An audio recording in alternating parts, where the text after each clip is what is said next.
Hello, and welcome to the new Talk Horror Live. Dr. Briggs here, announcing our new schedule, a show on Wednesday, 6 o'clock p.m. Eastern Standard Time, now once every 2 weeks. Normally, I'm here with my co-host and Talk Horror founder, Bojangles, but he's been having some health scares recently, so tonight, Mr. Bojangles won't be dancing with us. Because I don't have anybody to go back and forth with, I might be delivering a comparatively short show, depending on how long I can jaw on tonight about these topics. Since Halloween is now over, there won't be any more 31 Days updates until next year, but I will be saying a bit about this season of American Horror Story still, so hang on. Last week, we discussed a little bit about the Babadook, how it was getting popular for a while and kind of dropped off the radar. Well, more and more people have been discovering the film through their various means, and just lately it's been exploding across the web, getting rave reviews from viewers of all sorts, calling it a psychological mini masterpiece. Last night, after a friend's personal recommendation, the hype got to me, and I tracked the film down to see if it really was all that well constructed and effective. Talk horror reviewers, this is a strong recommendation. Go check out The Babadook. See it when it's released in your town, which will actually be the 28th in American theaters. It's changed since our last report. Or if it's not close enough, you're lazy or broke, bootleg it. I can't say that's the preferred option, the honorable option, but I'd kind of be a hypocrite not to offer it. But even if that's all you're willing to do, just expose yourself to the director's work. The interplay between the mother and son, great actors, the main characters of the film, creates an atmosphere of tension that makes the setting eerie well before anything supernatural occurs. There's black, inky makeup, imposing sets and props, and just the use of sound, by which I mean both the dialogue and the music, help the action along wonderfully.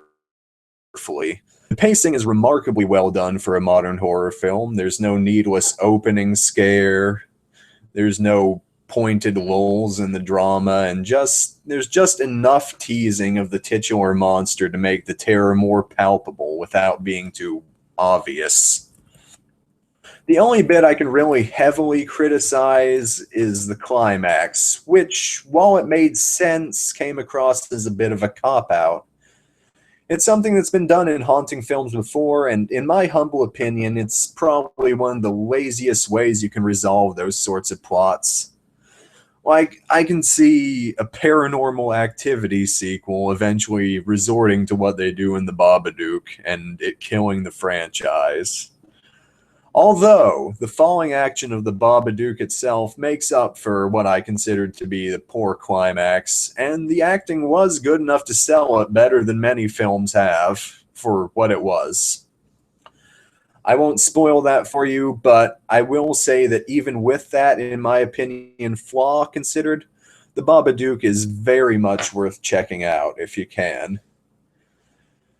Now, there's another bit of big news for fans of the sort of haunted widow subgenre.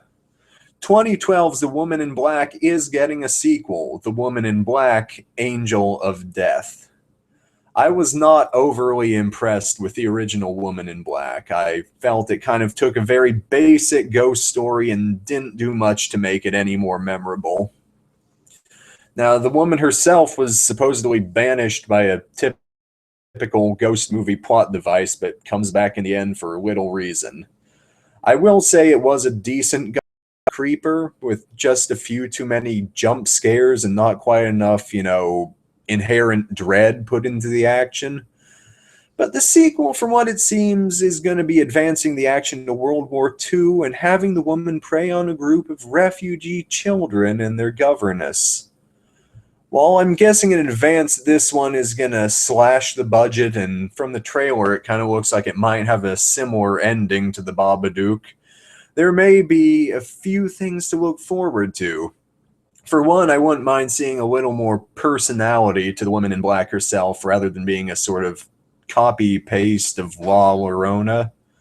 And since children are the woman's preferred victims, they were in the first film, I'm sure they will be in the sequel if they care about consistency. I'm thinking there might be a little more in the way of an atmosphere of menace, since children are all around and they're going to be very vulnerable in front of this ghost that they don't know about. Just like I wouldn't highly recommend or even advise against watching the original Woman in Black 2 isn't really high on my to-watch list, yet I wouldn't be opposed to giving it a chance, giving it a watch. It's coming out in the US on January 2nd, 2015. Now, on to one of our staples, the discussion of American Horror Story. It's going to be real lonely without Bo, I can say, but I'll try my best. I will say that episode by episode, American Horror Story Freakshow, it's becoming my favorite season after the original. I'm especially enjoying the fact that on episode 4, we got some backstory for Susie and the Illustrated Seal.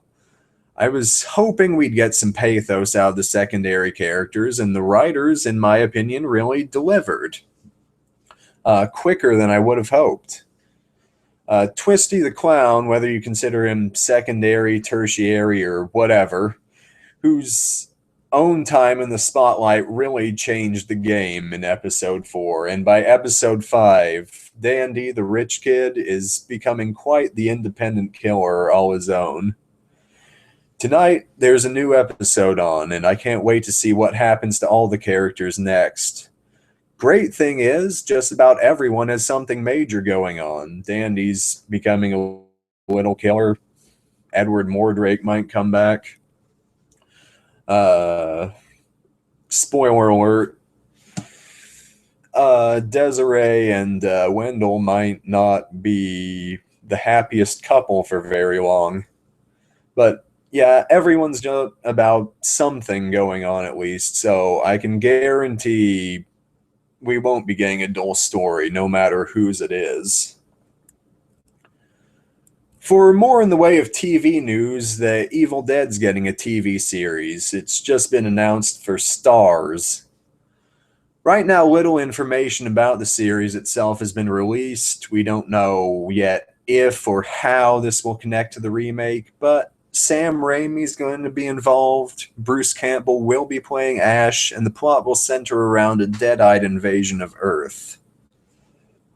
You know, from what little we have to go on, like you might know already, I was not a huge fan of the remake.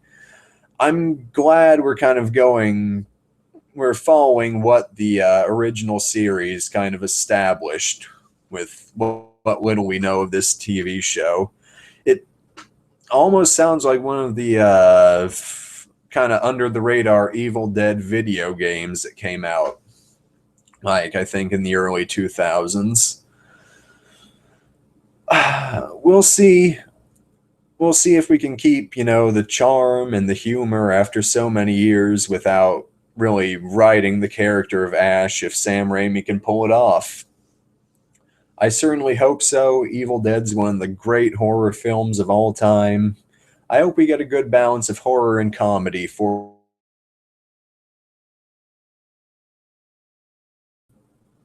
Now, for one last bit of news, since Bojangles isn't with us tonight, and I am, I'm personally going to ask that y'all check out Dario Argento's Indiegogo project, The Sandman.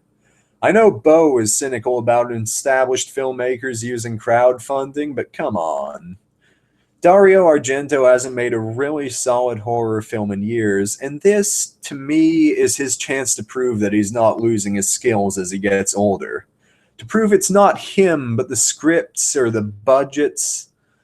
Well, this script was written for him by his fans, and the budget, being crowdfunding, should be just enough to cover the purposes of the film. I say don't dismiss the project, but I will say it's make or break time for Argento. As of now, it needs just under $20,000 to meet its goal, with a whopping 21 days to do so. Thankfully, if well-established filmmakers' crowdfunding projects have been anything to go by in the past, it looks like it'll happen by this point. But if you're an Argento fan, don't get too complacent. I'd suggest you chip in, even if it's just to be a part of history. Now, for the Talk Horror website coming up, we've got our first review of an unreleased film. Very exciting. It's called Stomping Ground, a film about a city kid who comes to the country and winds up hunting Bigfoot. We'll be watching and reviewing this film as soon as possible. All compliments to the director, Dan Reeser. But a disclaimer to him and to anyone else watching, we might not end up liking the film. There have been many cheesy movies featuring Bigfoot in the past, and we don't know if this is one of them yet. Look forward for the review soon, those who may be watching the site, and we promise you we won't be mincing words. Well, what can I say? Right now I'm out of content. I mainly just wanted to put something up while Bojangles was under the weather. But I hope it's been enjoyable and informative. This has been Dr. Briggs with Talk Horror. Hope to see you as well as Bojangles in 2 weeks.